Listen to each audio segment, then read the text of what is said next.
Shalom, family. We're going to continue our journey through the book of Ecclesiastes. And I'm coming out of the 9th chapter with the first verse.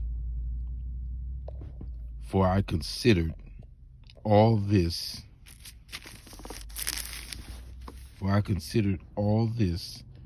in my heart, so that I could declare it all, that the righteous and the wise and their works are in the hand of God. People know neither love nor hate by anything they can see before them. All things come alike to all. One event happened to me, not one event happened to the righteous and the wicked, to the good, the clean, and the unclean, to him who sacrifices and to him who does not sacrifice. See, one thing that we can count on happening with our lives, one thing that's constant and consistent in our lives is change.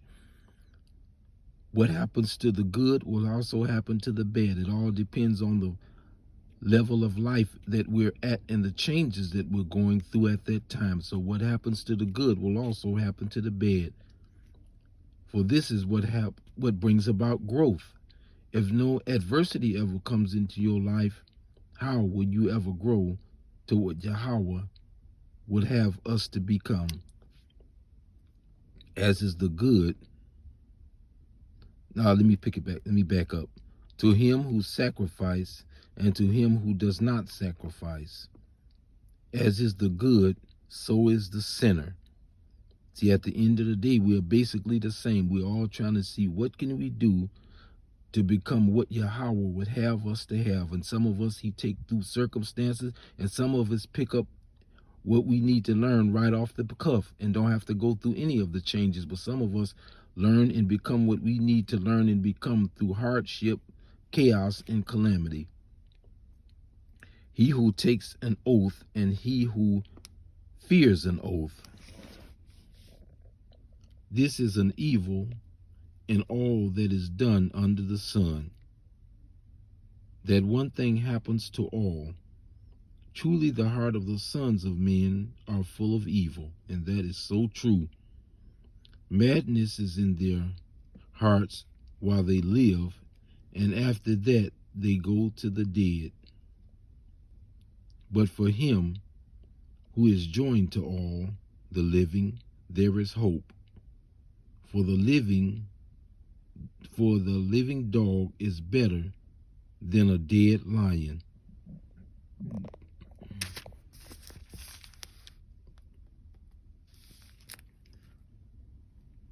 For the living know that they will die, but the dead knoweth nothing.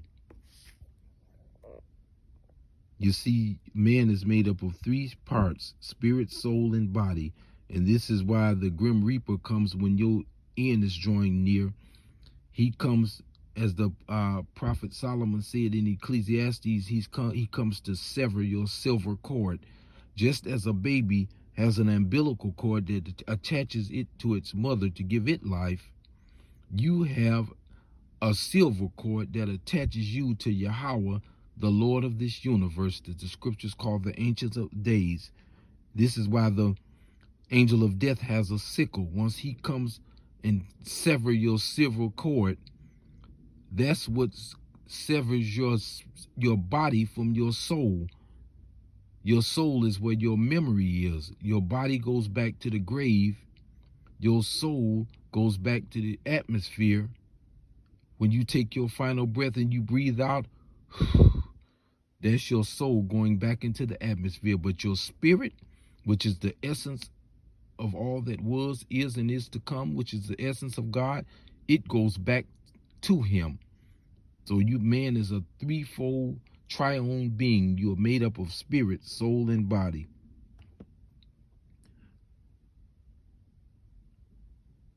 But the dead know nothing. They have no more reward, for the memory of them is forgotten. Also their love, their hatred, and their envy have now perished. See, once you're dead, that's and your soul departs from your body, that's basically the end of you, except your spirit goes back to the Creator. Nevermore will they have a share in anything done under the sun. 9 and 7. So go, eat your bread with joy, and drink your wine with a merry heart. See, basically, live your life to serve Yahweh and enjoy your life to the best of your ability, because all of this is done. When all of this is done, that's basically the end of you. For God has already accepted your works. Let your garments always be white, and let your head lack no oil. Live joyfully with the wife whom you love all the days of your vain life, which he has given you under the sun. All your days are vanity. For that is your portion in life, and in the labor which you perform under the sun. Wherefore your head, whatever your hand find to do, do it with all your might. For there is no work or device or knowledge or wisdom in the grave, which where you are going. This is why with anything that any gifts, talents, and abilities that Yahweh has given us to bring him glory and to further his kingdom, you are to do that first and foremost.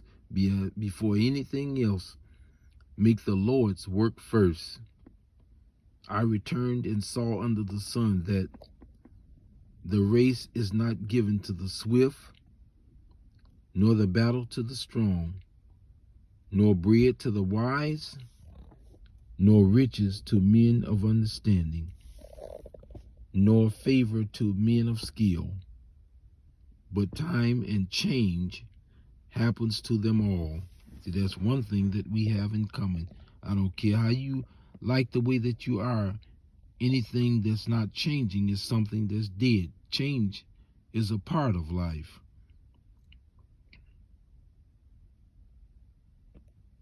Let me see. For a man also does not know his time, like fish taken in a cruel net, like birds caught in a snare. So the sons of men are snared in an evil time, when it falls suddenly upon him. Verse 13. The wisdom I have also seen under the sun, and it seems great to me. There was a little city with few men in it, and a great king came against it and besieged it and built great snares around it. Now there were found in it a poor wise man, and he by his wisdom delivered the city. Yet no one remembered that same poor man. You see, what we do for Yahweh will last. Though we build great buildings and great edifices, only what we do for him and the edification of his people will stand the test of time. Wisdom is better than strength. Nevertheless, the poor man's wisdom is despised.